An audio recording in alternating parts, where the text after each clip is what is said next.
শুভ দুপুর। এখন বাজে 12টা 5। আমি তোমাদের কাছে একটা আলুর দম রেসিপি শেয়ার করছি।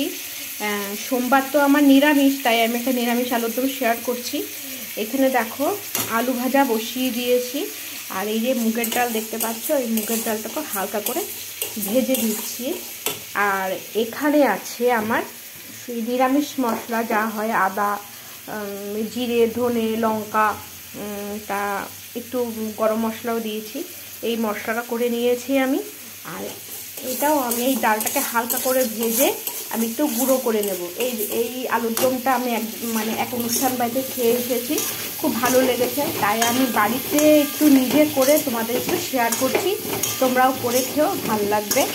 আমিও এটা এই আলুর দমটা আজকে করছি। জানি না আমার হাতে কেমন হবে আলুর দমটা, তবুও আমি চেষ্টা করছি। আমি একটা অনুষ্ঠান বাড়িতে খেয়েছি, খুব ভালো লেগেছিলো। তাই চলো তোমাদের পুরো রেসিপিটা আমি দেখাচ্ছি। এই যে মুগের ডালটা যে আমি ভাজলাম, এটা আমি মিক্সিতে গুঁড়ো করে রেখেছি, এটা আমি দেব আলুর দমে। তো মটরশুঁটিও দেবো আলুর দমে, ভালো লাগবে খেতে। মশলাটা আমি দিয়ে দিচ্ছি, এখন কষাবো।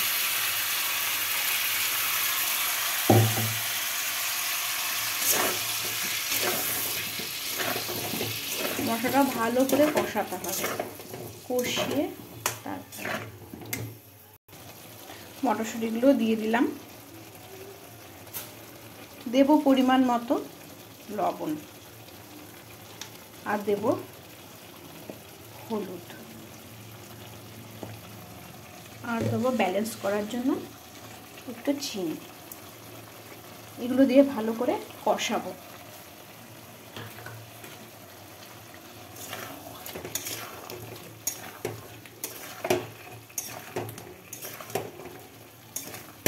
নিরামিষের দিনে এরকম একটা আলুর দম হলে খুব একটা খারাপ হয় না।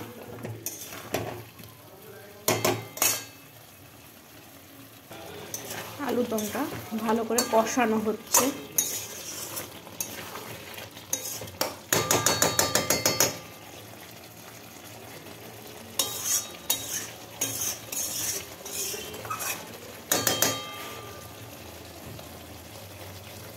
এই আলুর দমটা গরম গরম ভাত বলো, লুচি বলো, পরোটা বলো, সবার সাথে খুব ভালো লাগবে।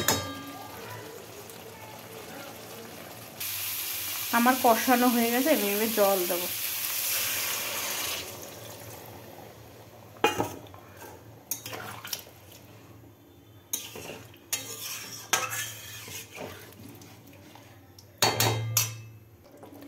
এই যে আমি মুগ ডালটাকে ভেজে রেখেছিলাম, গুঁড়ো করে রেখেছি, এটা দিয়ে দেবো এর মধ্যে।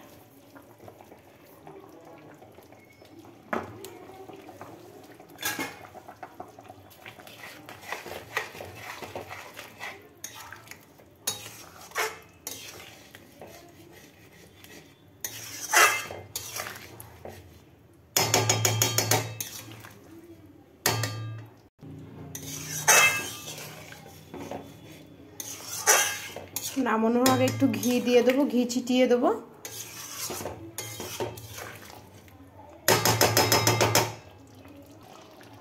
ঘি দিয়ে দিচ্ছি।